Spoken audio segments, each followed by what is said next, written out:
Hi hello ಎಲ್ರಿಗೂ ನಮಸ್ಕಾರ. Welcome back to KPSC ಸಂದೇಶ. ಸೊ ಇವತ್ತು ನಾವು 30 ಮೆಂಟಲ್ ಎಬಿಲಿಟೀಸ್ ಟಾಪಿಕ್ಸ್ ಅನ್ನ ನೋಡ್ಬೇಕು ಅಂತ ಯಾವುದರಲ್ಲೆಲ್ಲ ಪ್ರಶ್ನೆಗಳು ಬರ್ತಾ ಇದೆ.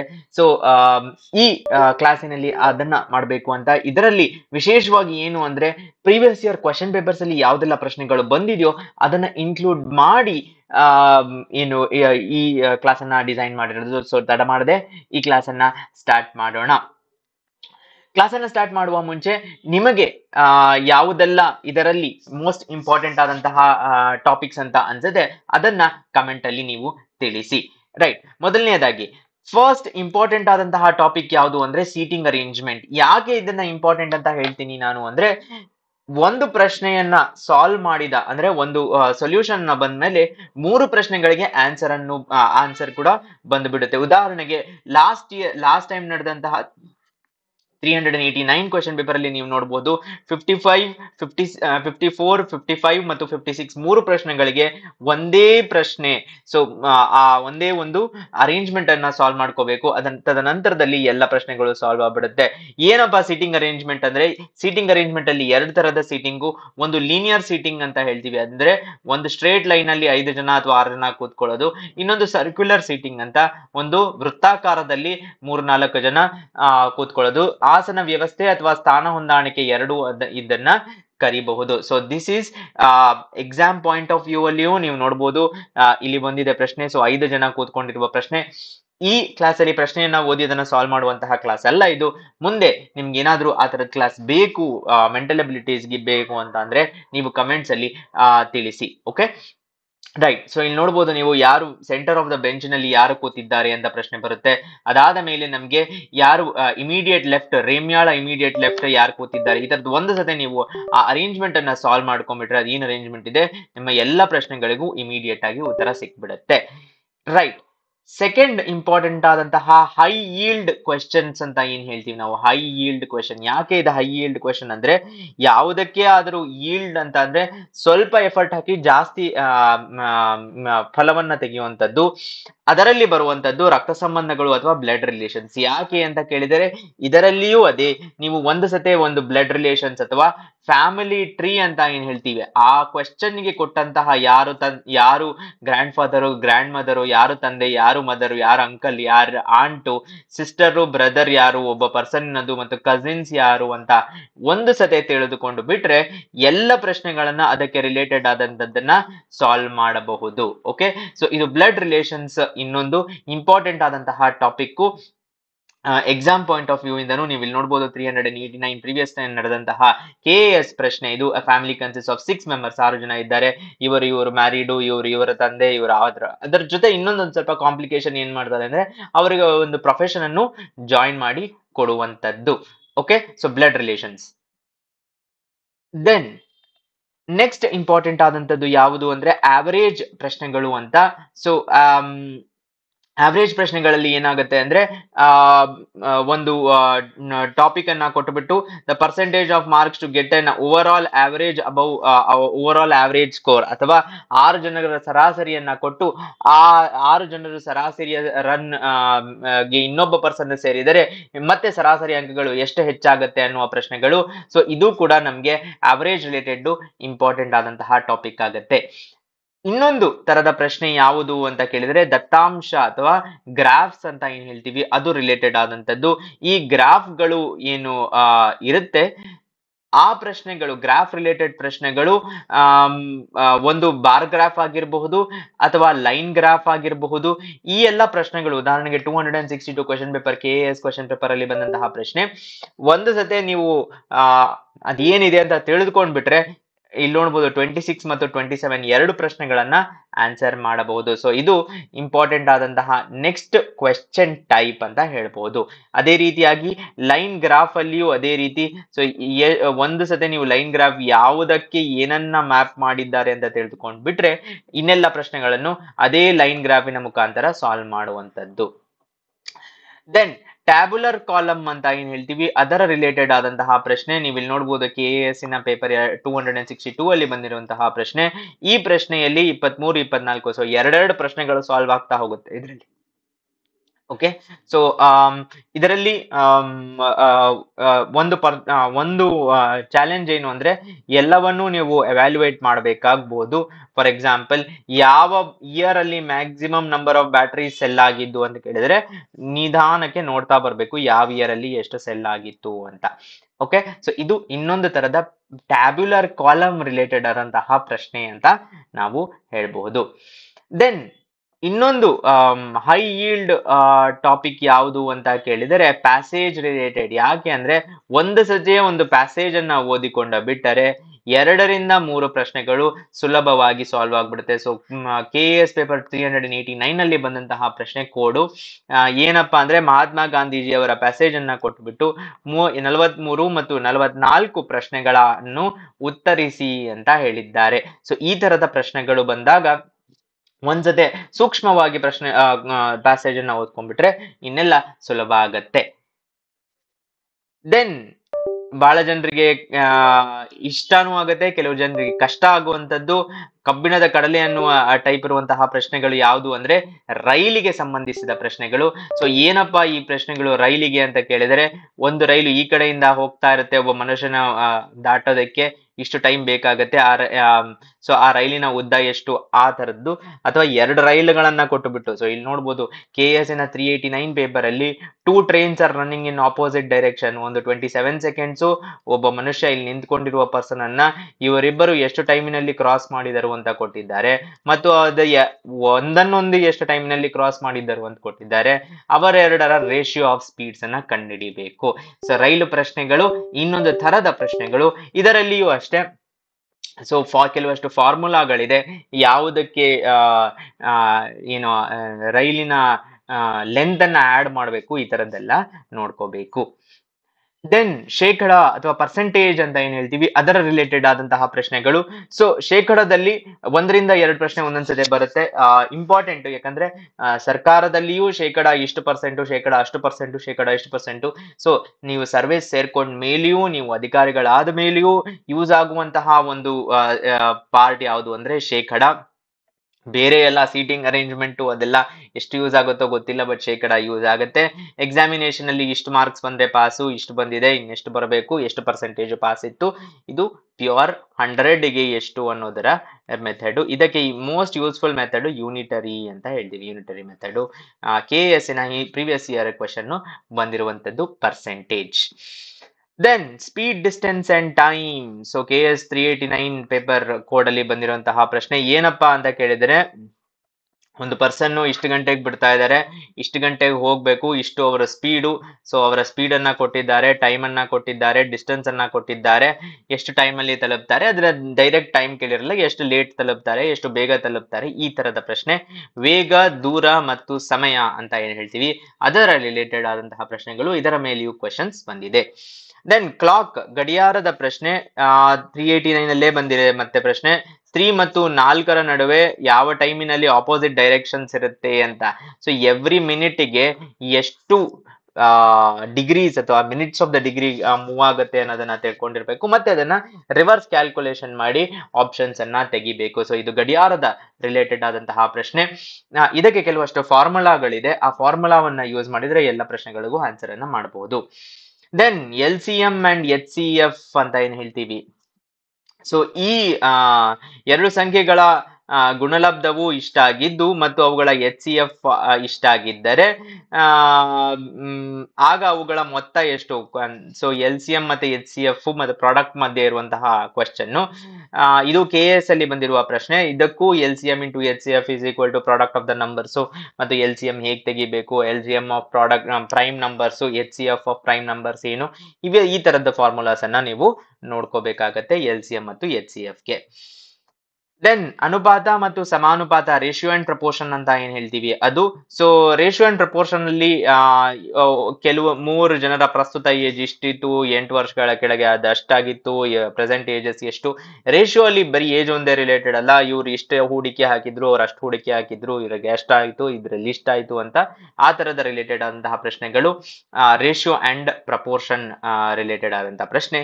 ಇದರಲ್ಲಿ method of alligation ratio and proportion ಅಲ್ಲಿಯೂ ಇನ್ನೊಂದು ಏನ್ ಹೇಳ್ತೀನಿ ಅಂದ್ರೆ, ಒಂದಕ್ಕೆ ಎಷ್ಟು ಭಾಗವನ್ನು, so let's a milk and water ಇದೆ ಅಂತ ಇಟ್ಕೊಳ್ಳಿ. ಸೊ ವಾಟರ್ ಇನ್ನ ಕಾಸ್ಟ್ ಒಂದಿರುತ್ತೆ. Okay, so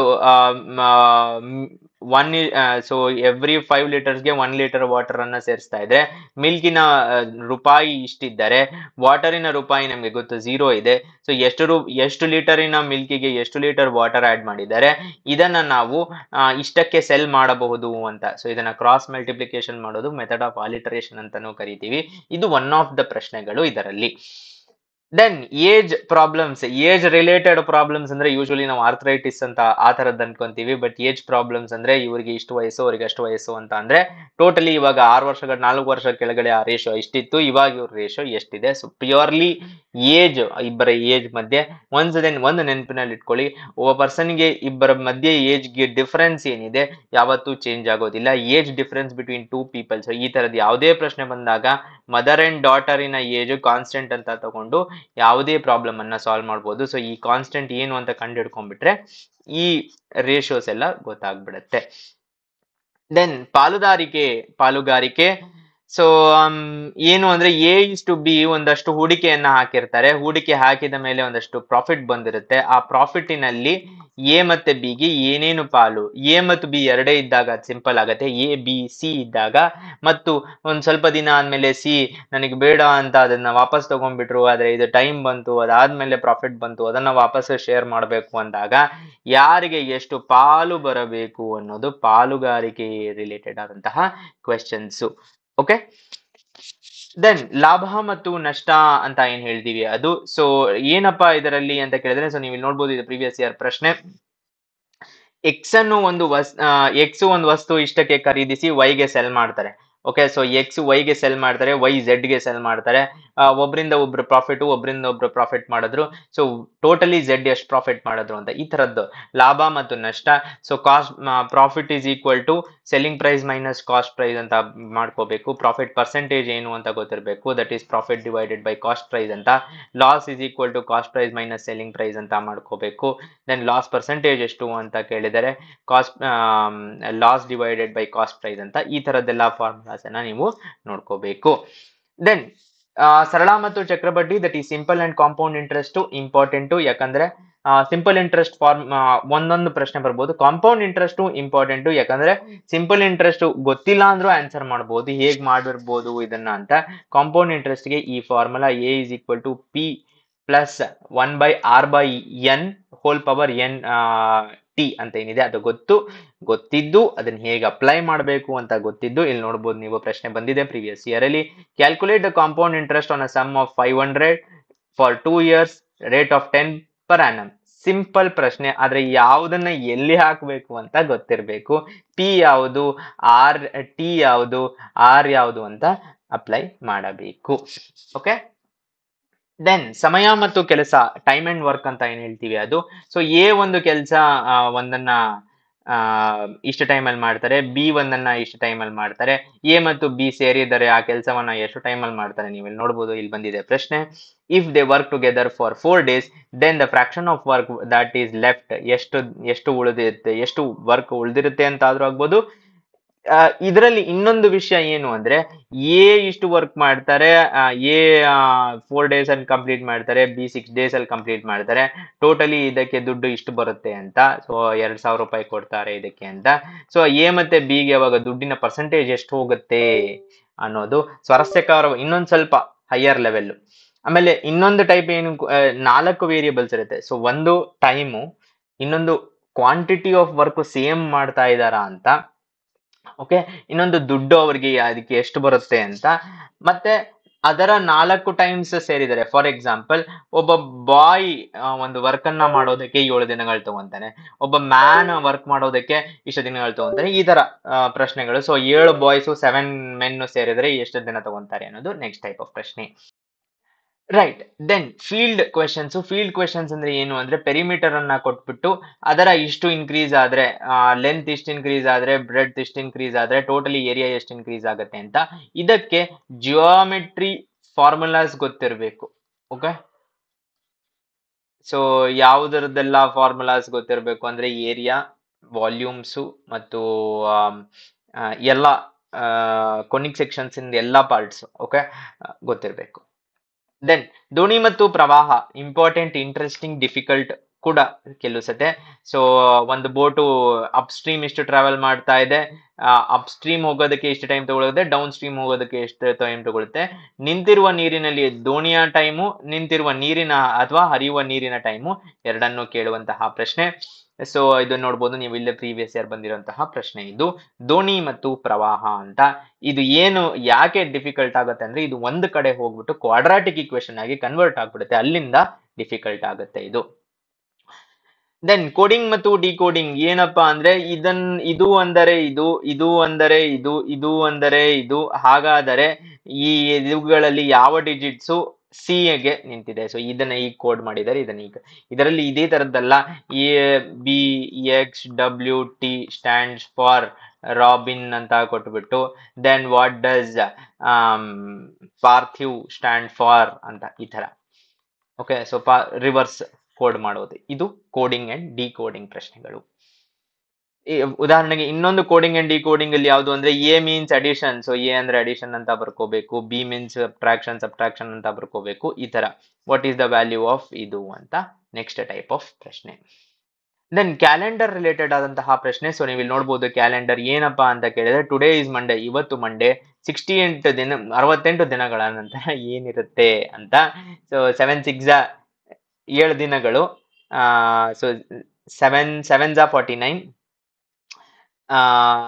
7 8 56, 7 9 63. ಸೊ 63 ಆದ್ಮೇಲೆ ಇನ್ನು 5 ದಿನಗಳು ಉಳಿತು, ಅಲ್ಲಿಂದ ನೀವು ಕ್ಯಾಲೆಂಡರ್ ಅನ್ನ ಮಾರ್ಕ್ ಮಾಡ್ಕೊಂಡು 5 ದಿನಗಳು ಯಾವಾಗ ಬರುತ್ತೆ ಅಂತ ಮಾಡೋದು. ದೆನ್ ಫ್ರಾಕ್ಷನ್ಸ್, ಭಿನ್ನರಾಶಿಗಳು ಅಂತ ಏನ್ ಹೇಳ್ತೀವಿ ಅದು. ಸೊ ಅದರಲ್ಲಿ 1/4 ಆಫ್ ಅ ಪಾರ್ಟ್ ಇಷ್ಟ ಆದ್ರೆ what is 60% of that number ಅಂತ ಕೇಳ್ತಾ ಇದ್ದಾರೆ. ಸೊ 1/4 ಅಂತ ಹೆಂಗ್ ಮಾಡೋದು ಅಂತ ಗೊತ್ತಿರಬೇಕು. ಇದು ಪ್ರೀವಿಯಸ್ ಇಯರ್ ಬಂದಂತಹ ಪ್ರಶ್ನೆ. ಸೊ 1/4 1/8 ಪಾರ್ಟ್ ಇದು. ಸೊ ಒಂದು ಪಿಜ್ಜಾ ಇದೆ, ಆ ಪಿಜ್ಜಾ ಅಲ್ಲಿ ನಾವು ಯಾವಾಗ್ಲೂ ಭಾಗ ಮಾಡಿದಾಗ ಇದು ಎವ್ರಿ ಪಾರ್ಟ್ 1/8 ಇರುತ್ತೆ. ಓಕೆ, ಸೊ 1/8 ಅಂದ್ರೆ 12.5%. ಈ ಫ್ರಾಕ್ಷನ್ಸ್ ಕೂಡ ಗೊತ್ತಾಗ್ಬಿಟ್ರೆ ನಮಗೆ ಸುಲಭ ಇರುತ್ತೆ. 1/4 ಅಂದ್ರೆ 25% ಅಂತ ಗೊತ್ತಾದ್ರೆ 75, 60% ಅಂದ್ರೆ ಎಷ್ಟು ಅಂತ ಕೇಳಿದ್ದಾರೆ. ಸಿಂಪಲ್ ಕ್ರಾಸ್ ಮಲ್ಟಿಪ್ಲಿಕೇಶನ್ ಇಲ್ಲಿಂದ ತಗೊಂಡು ಇಲ್ಲಿಂದ ಮಾಡ್ಬೋದು. 1/4 25% ಅಂತ ಗೊತ್ತಿಲ್ಲ ಅಂದ್ರೆ ಮತ್ತೆ ಎಲ್ಲ ಸಾಲ್ವ್ ಮಾಡಬೇಕು. ದೆನ್ ಎಥಿಕ್ಸ್ ರಿಲೇಟೆಡ್ ಆದಂತಹ ಪ್ರಶ್ನೆಗಳು ಬಂದಿದ್ದಾವೆ KS ಕ್ವೆಶ್ಚನ್ ಟೈಪಿನಲ್ಲಿ. ಏನಪ್ಪಾ ಇದು ಅಂದ್ರೆ, ಯಾವುದೋ ಒಂದು ಸಿಚುವೇಶನ್ ಕೊಡ್ತಾರೆ, ಆ ಸಿಚುವೇಶನ್ ಅಲ್ಲಿ ವಾಟ್ ವಿಲ್ ಯು ಡೂ, ಆಗ ನೀವು ಏನು ಮಾಡುವಿರಿ ಅಂತ. ಏನು ಅಂದ್ರೆ ಅದರಲ್ಲಿ ಯಾವುದೋ ಒಂದು ethical dilemma, foundational values of civil servants ಅಂತ ಇದೆ. Foundational values of civil servants ಏನು? ಫೌಂಡೇಶನಲ್ ವ್ಯಾಲ್ಯೂಸ್ ಅಂತ ಅಂದ್ರೆ empathy, objectivity, non partisanship, okay, then integrity, honesty, citizen centric governance, rule bound yet empathetic, ಈ ತರದ್ದೆಲ್ಲ ಫೌಂಡೇಶನಲ್ ವ್ಯಾಲ್ಯೂಸ್ ಅನ್ನ ಹಿಡ್ಕೊಂಡು ನೀವು ಆನ್ಸರ್ ಮಾಡಬೇಕಾಗತ್ತೆ. ಫಾರ್ ಎಕ್ಸಾಂಪಲ್ ಇಲ್ಲಿ ನೀವು ಶಾರ್ಟೇಜ್ ಆಫ್ ಶುಗರ್, ನಿಮ್ ಫ್ರೆಂಡಿನ ಮಗಳ ಮದುವೆ ಇದೆ, ಆ ಫ್ರೆಂಡಿನ ಮಗಳ ಮದುವೆಯಲ್ಲಿ ನಿಮ್ಗೆ ಹೆಚ್ಚಿಗೆ ಶುಗರ್ ಅನ್ನ ಕೊಡಿ ಅಂತ ಕೇಳ್ತಾ ಇದ್ದಾರೆ. ನೀವು ಡಿಸ್ಟ್ರಿಕ್ಟ್ ಮ್ಯಾಜಿಸ್ಟ್ರೇಟ್ ಆಗಿದ್ದೀರಾ, ಆ ಡಿಸ್ಟ್ರಿಕ್ಟಿನಲ್ಲಿ ನಿಮಗೆ ಎಲ್ಲ ಅಥಾರಿಟಿ ಇದೆ, ನಿಮ್ಮ ಫ್ರೆಂಡ್ಗೆ ಈಸಿಯಾಗಿ ಕೊಟ್ಟು ಬಿಡಬಹುದು. ಆಗ ನೀವು ಏನ್ ಮಾಡ್ತೀರಾ ಅಂತ 4 ಆಪ್ಷನ್ ಕೊಟ್ಟಿರ್ತಾರೆ, ಅದನ್ನ ನೀವು ಸಾಲ್ವ್ ಮಾಡಬೇಕು. ದೆನ್ ಸಿಲಾಜಿಸಮ್ ಅಂತ. ಸೊ ಬೇಸಿಕಲಿ 2 ಸ್ಟೇಟ್ಮೆಂಟ್ 2 ಕನ್ಕ್ಲೂಷನ್ ಅನ್ನ ಕೊಟ್ಟಿರ್ತಾರೆ. ಬರೀ ಸ್ಟೇಟ್ಮೆಂಟಿನ ಆಧಾರದ ಮೇಲೆ ಒಂದು ವೆನ್ ಡಯಾಗ್ರಾಮ್ ಅನ್ನ ಮಾಡಿಕೊಂಡು ಆನ್ಸರ್ ಅನ್ನ ಮಾಡಬೇಕು. ಬೆದರ್ ಓನ್ಲಿ ಒಂದೇ ಕನ್ಕ್ಲೂಷನ್ ಕರೆಕ್ಟಾ, 2 ಕನ್ಕ್ಲೂಷನ್ ಕರೆಕ್ಟಾ, 1 ಮತ್ತು 2 ಎರಡೂ ಸರಿನಾ ಅನ್ನೋದನ್ನ ನೋಡಬೇಕು ಸಿಲಾಜಿಸಮ್. ಓಕೆ, ದೆನ್ ದಿಕ್ಕುಗಳು, ಡೈರೆಕ್ಷನ್ಸ್ ಅಂತ. ಸೊ ಡೈರೆಕ್ಷನ್ಸ್ ಅಲ್ಲಿ ಏನು ಅಂದ್ರೆ south east to north west ಆದ್ರೆ, ನಾರ್ತ್ ಈಸ್ಟ್ ಟು ವೆಸ್ಟ್ ಆದ್ರೆ, ಹೀಗೆಲ್ಲ ಆದ್ರೆ ಆಗ ಪಶ್ಚಿಮ ಯಾವ್ದಾಗುತ್ತೆ ಅನ್ನೋದು ಪ್ರಶ್ನೆ. ಸೊ ಈ ತರದ ಪ್ರಶ್ನೆ, ದಿಸ್ ಈಸ್ ಡೈರೆಕ್ಷನ್ಸ್ ರಿಲೇಟೆಡ್ ಆದಂತಹ ಕ್ವೆಶ್ಚನ್ಗಳು. ವೊಕ್ಯಾಬ್ಯುಲರಿ, ಲಾಸ್ಟ್ ಇಯರ್ 4 ಪ್ರಶ್ನೆಗಳು ವೊಕ್ಯಾಬ್ಯುಲರಿಯಲ್ಲಿ ಬಂದಿತ್ತು. ಏನಪ್ಪಾ ವೊಕ್ಯಾಬ್ಯುಲರಿ ಅಂದ್ರೆ ಎಂಬಲಿಷಿಂಗ್ ದ ಟ್ರುತ್, ಅಂದರೆ ಯಾವುದಾದರೂ ಒಂದು ಫ್ಯಾಕ್ಟ್ ಅನ್ನ ಇನ್ಕ್ರೀಸ್ ಮಾಡೋದು. ಈ ಕೆಳಗಿನ 4ಗಳಲ್ಲಿ ಎಂಬಲಿಷಿಂಗ್ ದ ಟ್ರುತ್ ಅಂದ್ರೆ ಏನು ಅಂತ ಕೇಳ್ತಾ ಇದ್ದಾರೆ. ಓಕೆ, ಯಾವುದು ಬೆಸ್ಟ್ ಎಕ್ಸಾಂಪಲ್ ಎಂಬಲಿಷಿಂಗ್ ದ ಟ್ರುತ್ಗೆ ಅಂತ ನೀವು ಎಲ್ಲವನ್ನೂ ಓದಿ ಎಂಬಲಿಷಿಂಗ್ ದ ಟ್ರುತ್ ಅಂದ್ರೆ ಏನು ಅಂತ ಕಂಡುಹಿಡಿದು ಆ ಆನ್ಸರ್ ಅನ್ನ ಟಿಕ್ ಮಾಡಬೇಕು. This is what vocabulary, phrase, idioms ಎಲ್ಲ ಇನ್ಕ್ಲೂಡ್ ಆಗಿ ಯೂಶುವಲಿ ಫ್ರೇಸಸ್ ಅನ್ನ ಕೊಟ್ಟಿದ್ದಾರೆ last time. Then facts and conclusions ಅಂತ ಏನ್ ಹೇಳ್ತೀವಿ ಅದು, ಸೊ 3 ಫ್ಯಾಕ್ಟ್ ಅನ್ನ ಕೊಟ್ಟಿರ್ತಾರೆ, ಅದರ ರಿಲೇಟೆಡ್ ಆದಂತಹ 3 ಕನ್ಕ್ಲೂಷನ್ಗಳು. ಸೊ ಅದರಲ್ಲಿ ಯಾವ ಕನ್ಕ್ಲೂಷನ್ಗಳು ಯಾವ ಫ್ಯಾಕ್ಟ್ ಮೇಲೆ, ಸೊ ಇದು ಸಿಲಾಜಿಸಮ್, ಸಿಮಿಲರ್ ಟು ಸಿಲಾಜಿಸಮ್ ಅಂತ ಹೇಳ್ಬೋದು ಇದನ್ನ. ಇದಕ್ಕೆ 2 ಪ್ರಶ್ನೆಗಳು ಯೂಶಲಿ ಬರುತ್ತೆ, ಯಾವುದು ಕನ್ಕ್ಲೂಷನ್ಸ್ ಬರ್ತಾ ಇದೆ, ಯಾವುದು ಸ್ಟೇಟ್ಮೆಂಟ್ಸ್ ರಿಲೇಟೆಡ್ ಅಂತ. ಸರಳೀಕರಣ ಅಂತ, that is BODMAS. Simplification, ಈ ಬಾಡ್ ಮಾಸ್ ಅನ್ನ ಡೈರೆಕ್ಟ್ ಆಗಿ ಕೇಳೋದಿಲ್ಲ, ಯಾಕಂದ್ರೆ ಅದು ತುಂಬಾ ಈಸಿ ಆಗ್ಬಿಡುತ್ತೆ. ಏನ್ ಮಾಡ್ತಾರೆ ಅಂದ್ರೆ, ಫಾಲೋಯಿಂಗ್ ಈಕ್ವೇಶನ್ ತಪ್ಪಾಗಿದೆ, ಯಾವ 2 ಸೈನ್ ಅನ್ನ ಇಂಟರ್ಚೇಂಜ್ ಮಾಡಿದರೆ ಈ ಈಕ್ವೇಶನ್ ಸರಿಯಾಗತ್ತೆ ಅಂತ ಕೇಳಿ ಆ ಸೈನ್ ಅನ್ನ ಇಂಟರ್ಚೇಂಜ್ ಮಾಡ್ತಾ ಹೋದಾಗ ನಾವು ಬಾಡ್ ಮಾಸ್ ರೂಲ್ ಅನ್ನ ಹಾಕ್ತಾ ಹೋಗ್ಬೇಕು, ಆಗ ನಮ್ಗೆ ರೈಟ್ ಆನ್ಸರ್ ಬರ್ತಾ ಹೋಗುತ್ತೆ. Okay, so this is BODMAS. Then missing letters and ಸರಣಿ, ಸಿರೀಸ್ ಅಂತ ಏನ್ ಹೇಳ್ತೀವಿ, ಸೀಕ್ವೆನ್ಸ್ ಸರಣಿ ಅಂತ. ಸೊ ಅದನ್ನ ನೀವು ಇಲ್ಲಿ ಇನ್ಕ್ಲೂಡ್ ಮಾಡಬಹುದು. Find the 10th term of the series, ಇದರ 10th ಟರ್ಮ್ ಅನ್ನ ಕಂಡು ಹಿಡೀರಿ ಅಂತ ಕೇಳ್ತಾ ಇದ್ದಾರೆ. ಸೊ ಅಥವಾ ಮಿಸ್ಸಿಂಗ್, ಇದರಲ್ಲಿ ಮಧ್ಯದಲ್ಲಿ ಯಾವ್ದು ಮಿಸ್ಸಿಂಗ್ ಅಥವಾ ಇದರಲ್ಲಿ ಯಾವ್ದು ತಪ್ಪು, ಈ ಸೀರೀಸ್ ಅಲ್ಲಿ ಯಾವ್ದು ತಪ್ಪಿದೆ, ಇದೆಲ್ಲ ಪ್ರಶ್ನೆಗಳು ಲೆಟರ್ಸ್ ಅಲ್ಲೂ ಬರಬಹುದು, ನಂಬರ್ಸ್ ಅಲ್ಲೂ ಬರಬಹುದು. ದೆನ್ ಕಂಪ್ಯಾರಿಸನ್ ಟೆಸ್ಟ್ ಅಂತ, ಹೋಲಿಕೆ ಪರೀಕ್ಷೆ. ಏನಪ್ಪ ಹೋಲಿಕೆ ಪರೀಕ್ಷೆ ಅಂದ್ರೆ, ಎಕ್ಸ್ 7 ಮೀಟರ್ ಇದ್ದಾರೆ, ವೈ ಅವರ ಹಾಫ್ ಇದ್ದಾರೆ, ಝೆಡ್ ಅವರ 3 ಟೈಮ್ಸ್ ಇದ್ದಾರೆ. ಈಗ ಝೆಡ್ ಮತ್ತು ಪಿ ಅವ್ರಿಗಿಂತ ಟಾಲರ್ ಇದ್ದಾರೆ, ಎ ಮತ್ತು ಬಿ ನ ಮಧ್ಯೆ ಏನು, ಎ ಮತ್ತು ಸಿ ನ ಮಧ್ಯೆ ಏನ್ ಟಾಲು, ಯಾರು ಶಾರ್ಟು ಯಾರು ಟಾಲು, ಈ ತರದ ಪ್ರಶ್ನೆಗಳು ಕಂಪ್ಯಾರಿಸನ್ ಟೆಸ್ಟ್ ಅಂತ. ದೆನ್ ಕೆಲವಷ್ಟು ನಾಟ್ ಸೋ ಇಂಪಾರ್ಟೆಂಟ್ ಅಥವಾ ಇಂಪಾರ್ಟೆಂಟ್ ಆಗಿದ್ದರೂ ಸ್ಕೋರ್ ಮಾಡೋದು ಕಷ್ಟ ಯಾವುದು ಅಂದ್ರೆ ಪ್ರಾಬಬಿಲಿಟಿ, ಸಂಭವನೀಯತೆ ಅಂತ. ಮ್ಯಾಸಿವ್ ಆದಂತಹ ಟಾಪಿಕ್, ಮತ್ತು ಅದರಲ್ಲಿ ಇಷ್ಟು ಬಾಲ್ಸ್ ಇಷ್ಟರಲ್ಲಿ ಇಷ್ಟು ತೆಗೆದ್ರೆ ಈ ತರದ ಕ್ವೆಶನ್ಸ್ ಬರುತ್ತೆ. ಸ್ಟ್ರಾಂಗ್ ಆಗಿರೋರಿಗೆ ಯಾರಿಗೆ ಬರುತ್ತೆ ಅದನ್ನ ಡೆಫಿನೆಟ್ಲಿ ಅಟೆಂಪ್ಟ್ ಮಾಡಬೇಕು. ಪರ್ಮುಟೇಷನ್ಸ್ ಅಂಡ್ ಕಾಂಬಿನೇಷನ್ಸ್ ಇನ್ನೊಂದು ತರದ ಪ್ರಶ್ನೆ. ನನ್ನ ಕ್ಲಾಸ್ ಕೇಳಿರೋರು ನಾನು ಹೇಗೆ ಸಾಲ್ವ್ ಮಾಡಿ, ನನ್ನ ಸಜೆಷನ್ ಏನು ಅಂದ್ರೆ, most permutation and combination exam ಅಲ್ಲಿ ಬರೋದು ವಿತೌಟ್ ಯೂಸಿಂಗ್ ಯಾವುದೇ ಫಾರ್ಮುಲಾಸ್, NC2 NP2 ಇದನ್ನ ಯೂಸ್ ಮಾಡದೇ ಮಾಡಬಹುದು. Okay, then Venn diagrams, dice problems, pipe and tank filling, number system. Number system ಅನ್ನೋದು ಬಹಳ ದೊಡ್ಡದಾದಂತಹ ಒಂದು ಟಾಪಿಕ್, ಅದಕ್ಕೇನು ಪರ್ಫೆಕ್ಟ್ ಪ್ರಿಪರೇಷನ್ ಅಂತ ಇರೋದಿಲ್ಲ. ಉದಾಹರಣೆಗೆ ನೀವು ನೋಡ್ಬೋದು, ಫೈಂಡ್ ದ ವ್ಯಾಲ್ಯೂ ಆಫ್ ಇದು, ಇದಕ್ಕೆ ಏನು ಪ್ರಿಪರೇಷನ್ ಅಂತ ಇರೋದಿಲ್ಲ, ಇದಕ್ಕೆ ಕಾಮನ್ ಸೆನ್ಸ್ ಹಾಕಿ ಆ ಟೈಮಿನಲ್ಲಿ ಮ್ಯಾಥಮೆಟಿಕ್ಸ್ ಅನ್ನ ಯೂಸ್ ಮಾಡಬೇಕು. ಉದಾಹರಣೆಗೆ ಇಲ್ಲಿ 5 power something find the value of X ಅಂತ, ಇದೆಲ್ಲವೂ ನಾನು ನಂಬರ್ ಸಿಸ್ಟಮ್ ಅಲ್ಲೇ ತಗೊಂಡಿದ್ದೀನಿ, ಯಾಕಂದ್ರೆ ಇದು find the value of X ಅಂತ ಇದ್ರೂ ಇದು ಇಂಡಿಸಿಸ್ನ ಪ್ರಾಪರ್ಟಿಯನ್ನ ಯೂಸ್ ಮಾಡಬೇಕು. That is when 2 bases are equal their power should be equal ಅಂತ. ಸೊ ಈ 2 ಬೇಸ್ಗಳು ಈಕ್ವಲ್ ಆದಾಗ ಅವರ ಪವರ್ಸ್ ಈಕ್ವಲ್ ಆಗಿರ್ಬೇಕು. So 2x + 1 is equal to 3. Okay, so ಇದಿಷ್ಟು ನಂಬರ್ ಸಿಸ್ಟಮ್ ಅಲ್ಲೇ ಬರುವಂತದ್ದು. ರೈಟ್, ಸೊ ಇದರೊಂದಿಗೆ 30 ಮೆಂಟಲ್ ಅಬಿಲಿಟಿ ಟಾಪಿಕ್ಸ್ ಅನ್ನ ಕವರ್ ಮಾಡಿದೀನಿ. ಯಾವ್ದಾದ್ರು ಟಾಪಿಕ್ ಮಿಸ್ ಮಾಡಿದ್ರೆ ನೀವು ಕಮೆಂಟ್ಸ್ ಅಲ್ಲಿ ತಿಳಿಸಿ, ನನಗೆ ತಿಳಿದಷ್ಟು ನಾನು ಇನ್ಕ್ಲೂಡ್ ಮಾಡಿದ್ದೀನಿ. ನಿಮ್ ಸಪೋರ್ಟ್ ಹೀಗೆ ಇರಲಿ. ಮುಂದಿನ ವಿಡಿಯೋಲಿ ಸಿಗೋಣ. ಧನ್ಯವಾದಗಳು.